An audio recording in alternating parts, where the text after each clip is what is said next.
All right, hello and welcome. So we're very happy to be back here again to talk to you more about the duck. And yeah, we can talk about the duck all day. So it's very exciting for us.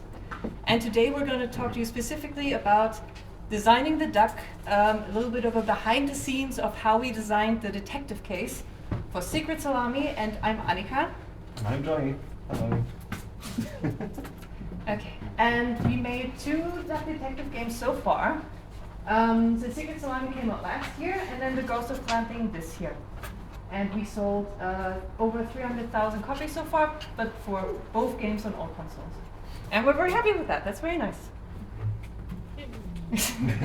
So today we're going to talk about the Secret Salami, and we are going to spoil some of the plot of the game. So if you haven't played it, you can leave now. Or if you want to stay, there's a second game, so you can spoil this one, and then if you like it. And then we're going to talk about the narrative of designing the detective case of the game. But we believe that these narrative tricks could probably be used for any sort of narrative. So it's more general advice as well.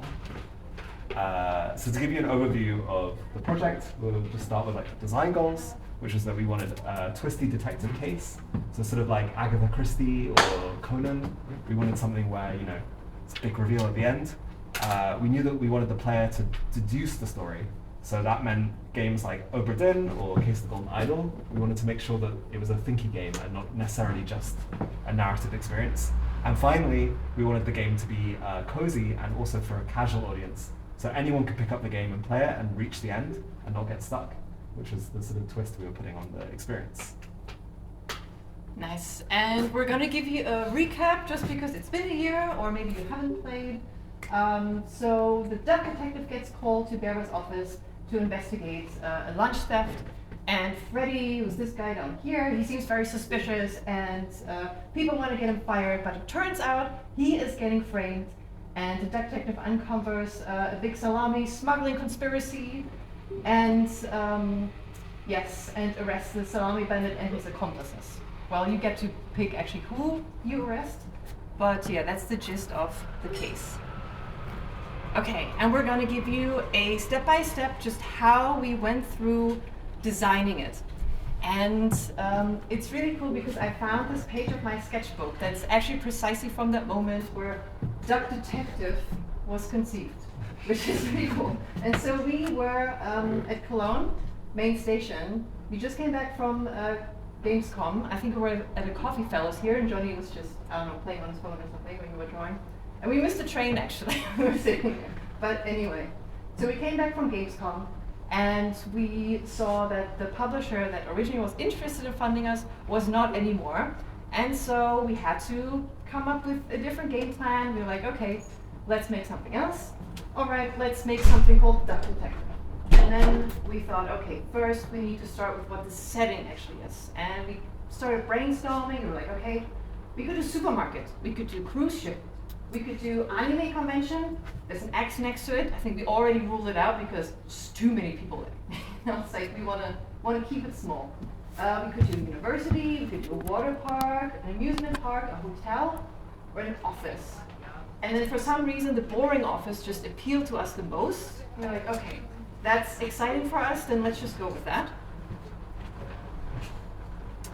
And as a second thing, we want to think about, okay, but what's the cool twist? What's the big reveal? What's the thing that will make people go like, oh wow, okay, that's cool. That's something a bit new, right? And so I thought, okay, let's write what we know. And I worked for customer service. And so I thought, okay, if it's an office, then let's just make it a customer service for like a bus company. And I thought, okay, what were the criminal activities that were going on, at that bus company? And one of them, was like, smuggling. It wasn't salami, but we wanted to make it cozy and cute, and so we changed the cover of that. And we thought, great, that sounds exciting for us, so let's roll with that. And then the final thing that we sort of needed to consider was the final puzzle piece. So in a lot of detective cases, you have this moment towards the end of the storyline where things are coming together and there's one key piece of missing evidence, or the MIPO, as Annika likes to call it. Yes. The most important piece of evidence that the player needs to figure out to bring it in at the end. And we'd like to start with that along with the setting. And originally, we have this photo of a bulldog by a photocopier. This character was cut, as was the photocopier, but that was initially going to be our final puzzle piece, which was this idea that the salami bandit, this criminal, had been photocopying threatening messages, and you were going to work out who the salami bandit was based on who actually owns the photocopier. But that got cut, and instead we ended up with handwriting. So instead the salami bandit wrote handwritten notes, and you were able to work out who the salami bandit was via the fact that they'd written too many handwritten notes and sort of, got too cocky. Yeah. And then one other thing that happened, like the bulldog that got cut, we started off with a larger cast of characters for the storyline. So on the right you see this security gorilla lady, and then there's a deer, and then there's the crocodile and the giraffe that actually end up in the game.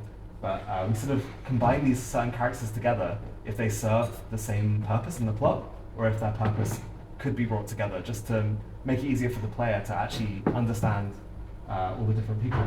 So for example, the security lady was going to block you from entering the bus office, but instead we realized that the giraffe, who was a receptionist, already could serve that role as a blocker.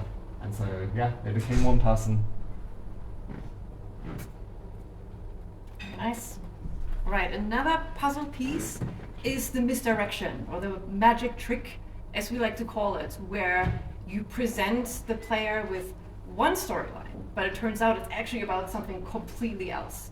Because the thing is that you have to give the player something, right, to lure them in, for them to get excited about something, and only then, can you flip it and then show them, oh, but actually, it was about the smuggling, but first let's all talk about the lunch theft, and oh no, the thief, the salami bandit, everybody will be talking about that in the game, and so it just feels more rewarding when then you figure out what it actually was about.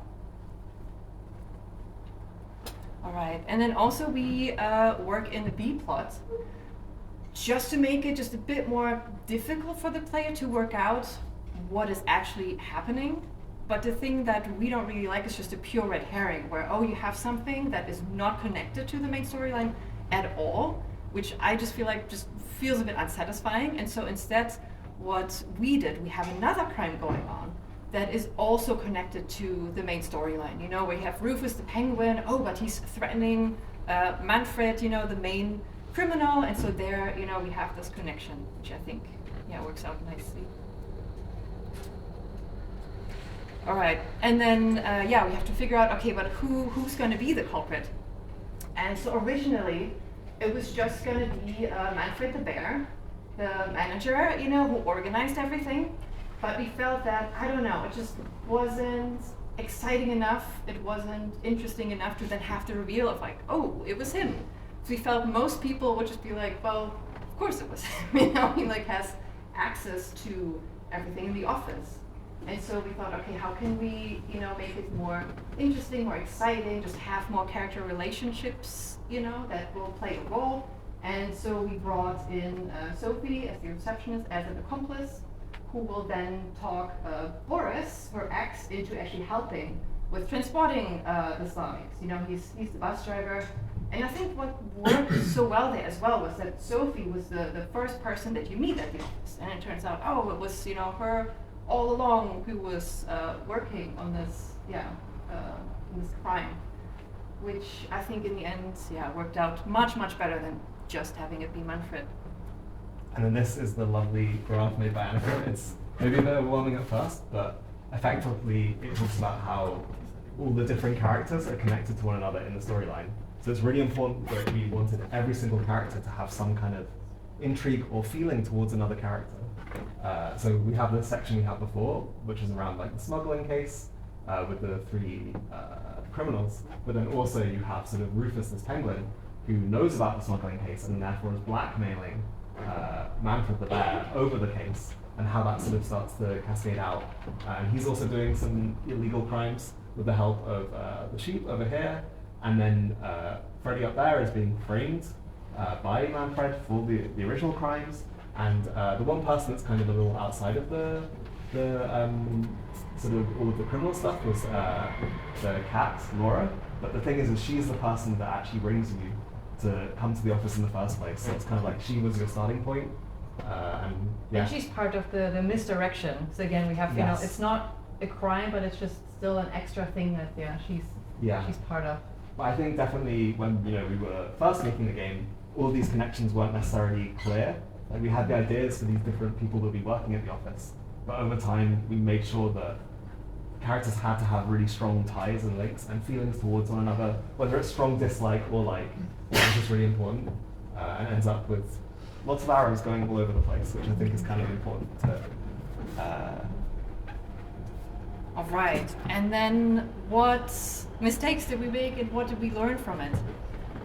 So in the end, I think, you should not be afraid to give away too much too early. Like I was saying before, we can't just let you go into the office and then there's nothing for you there. Originally, the player had to figure out themselves that, Laura wants to get Freddy fired and all these things that people had negative feelings towards him. But ultimately, it just makes it really boring. You go there and no one wants to tell you anything. And also, I would say that people figure that out, have a much harder time figuring out the case than you might think. Because of course we know the case and we know everything. And so we see the salami, we're like, oh yeah, of course they're smuggling. But someone else who just sees a bag of salami on the floor is not going to assume they're smuggling this salami across the border, right? So it's perfectly fine to show them this early. And it just makes it more interesting, right? If you see something early on and then you connect it just way later in the game rather than showing it to you just before you connect it. All right, and then also, I think it's important to present information to the player that is not already a deduction made for them. And it's like we present the information that the duck and the player knows. So what I mean by that, for example, is that originally, when you inspected Freddy here, and it says Laura on the mug, it would say Laura, stolen mug, and bad coworker. And the problem was that we didn't know if at that point the player and the duck had worked out who Laura was. And so if they hadn't worked that out, how would they know that he stole the mug and that he's a bad coworker? And it also just makes it a lot more interesting, even if they already knew that, to then figure it out themselves. Oh, he stole this. Okay, he's a bit of a bad character in the office.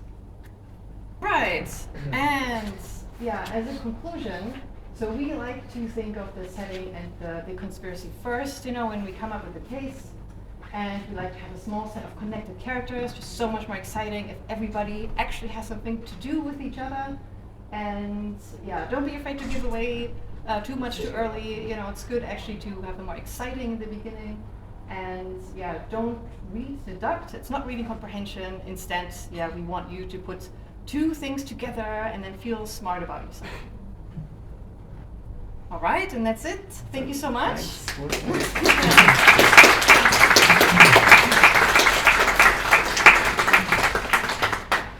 All right, do you guys have any questions? Yes? I felt we are burying the lead a bit here because, let's turn back to that train ride back from Gamescom. Mm-hmm. You had this idea of coming up with a detective game there. Mm-hmm. And so how did the whole we turn deduction into this kind of Mad Libs looking text thing to come about? Like how did you, because it's one thing to think of, okay, we want to make a detective game, the next idea is, okay, how we turn detective work into gameplay. Mm-hmm.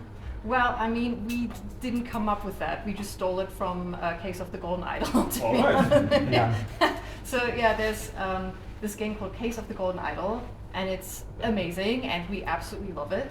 But it's a very gritty, very, very difficult game. It's a very serious setting, and so we thought, okay, it would be really cool to make a casual version of that. And then also for you to actually be a detective in the game. Because in that game, you're kind of in this god mode. You're not playing a character and you just look at these scenes, and we thought, oh, but how fun would it be to make a version where you walk around and you interact with the characters and you can interrogate them. So it was kind of, that mashup of that game, then also kind of like the Sherlock Holmes games, and then making it our own with, making it the vibe that we enjoy. Yeah. Pretty much, all of the game mechanics are brought from other games that we played, and we just brought that together into a new package. Yeah, we're not that original. Yeah, we're not that original. No, but that's interesting because did you fear the comparison with that game? Because I think that goes for a lot of like the student teams here and ours as well. We of course have also games that we like straight up borrow mechanics from or that we are inspired by. And I think the most terrifying nightmare thing is, oh fuck, everybody's just gonna say, oh, that's a bad case of a Golden Idol clone or whatever game you're making there. Were you afraid of that happening, and did that happen in any way or shape or form? So yeah, I mean, one thing we were worried about is just that people who enjoy Case of Golden Idol, they wouldn't enjoy Duck Detective as much because it's very, very cute. Is that they actually enjoyed, you know, the grittiness of it, and we did have some players who said, oh yeah, I enjoyed this game, but actually this game is too easy as well. So they, you know, had a misconception of the difficulty there. So that did happen, but not too much. And I also think we kind of reached an audience that was also a lot actually outside of Golden Idol. So maybe sometimes if you're inspired by a game, but you make it your own, it actually becomes, you know, a whole other market. And so those people that didn't know Golden Idol, I think they enjoyed, you know, Duck Detective even more because they didn't have any preconceptions. And I think with hindsight we can say that. But I think at the time, we were very, very afraid of the game Frog Detective, weirdly enough. Oh yeah. I like because like it's another animal detective, and we did feel like we were sort of treading on someone's toes maybe a bit with being so overt and being like, this is now Duck Detective. And I mean, now like we can look back and be like, well, it's a very, very different game, and like using an animal is not a particularly original thing to do for detectives. Like there's lots of TV shows as well. There's like a Chinese duck detective TV show that I tried to watch on YouTube and didn't understand anything, but there is a duck who is a detective in it. So for example, so we're not even the first people to do a duck detective, right? So I think, there was a lot of fear, not fear, but there was a lot of, we were worried, but no one said Frog Detective. No, we didn't have a single reviewer like, oh, this is just Frog Detective and bad or something. Yes? Well, how did you go about finding the balance between the narrative / gameplay and the art style or art direction of the game, and like to what level does the art just present the game and that you want to show? Yeah, so on one hand we wanted to make it look very cozy and cutesy and wholesome, but on the other hand we didn't want people to think it was a kid's game. So it was a very difficult balance, and I think one thing that worked really well there was actually the Duck Detective's voice, because for some reason I was like, no, I want the deepest voice possible, you know, and just to have that in contrast. And I think also starting the game with, you know, this bread addiction, then people can already see, oh, okay, it's not a kid's game, it just looks kind of cute. So, you know, there we got the balance in, but just for the art style in general, we went, again, cutesy, big shapes to kind of suggest to you the difficult level of it, and just, I don't know, kind of the vibes of the lighting, I guess. And then narratively, I'm a big like person. I find it very important that you don't use like swear words too frequently. Like this is I think I had the F word in it, and Johnny was like, I was like, no, like this game can only go as far as a damn, for example. Like it's like you got to find your like how colloquial your narrative, like your speech is going to be. And then also we have things like ashtrays in the game because it is a film noir thing. So like, you know, someone's going to be smoking in a dark room, poorly lit, and then we ended up taking out things like ashtrays or. It was a very beautiful essay. It was a lovely ashtray. It had to leave, and like things like beer and like alcohol, like knowing like what you're aiming for. Obviously, like beyond like just age rating stuff, but like tonally as well. Like because we didn't think smoking is a particularly cozy thing, right? Ultimately, so that's also how the narrative sometimes has to adjust to fit the art style or the like game design, I'd say. Thank you. In the beginning you mentioned that you got dropped by your publisher and then developed the idea for Duck Detective. And after you got dropped by the publisher, then how did you go about like financing and marketing and publishing this game? Right, well, we had a runway of about 6 to 9 months left of money. And we basically were like, okay, we're gonna use what we have now to make, you know, this one last game to try and save ourselves, because we knew just the climate of, you know, investors and publishers has changed. No one has any money anymore, and so we didn't have the hope of making a prototype in 2 months and then going out and pitching again, because already, you know, it felt so impossible with what we had, the prototype that we did have. And so we decided to completely pivot and just make a full game in that time. And then that hopefully would save us. But yeah, we had like the runway was coming mainly. We had released one title before, so we had like a trickle of money coming in from that, and like a bit of money built up from that. And I would also say that we also didn't pivot. Like the pivot didn't happen immediately. Like I think Johnny wore me down. Yeah, I basically like it was a battle of attrition where like I feel like as a game director you're steering a very, very large ship, and that's Annika's job. And I'm sort of like a deckhand running around panicking about the small things that are going on. I think sometimes when you're like commanding the ship, you've got to be really careful that you don't make quick movements really quickly. So Annika's job is to like keep that stability, make sure, also just for the team as well, like if you're constantly chopping and changing. So like for the months leading up towards that detective, we were still pitching and there was still hope that we might find the money, but I was sort of in the background being kind of annoying, being like, we need a plan B. Yes, we need to make something quick, just on the side, come on. Yeah, you know what I mean? So like the iceberg is coming kind of situation. So we had been discussing ideas before, and then when that fateful day in Cologne when we missed the train, like that the seed had already been planted that we might have to do it, so we'd already kind of, you know, had small discussions and stuff. So yeah, to give you an idea, yeah. Yeah. All right. I think that's it. Yeah, thank you so much, guys. Thanks. It's a lot of fun.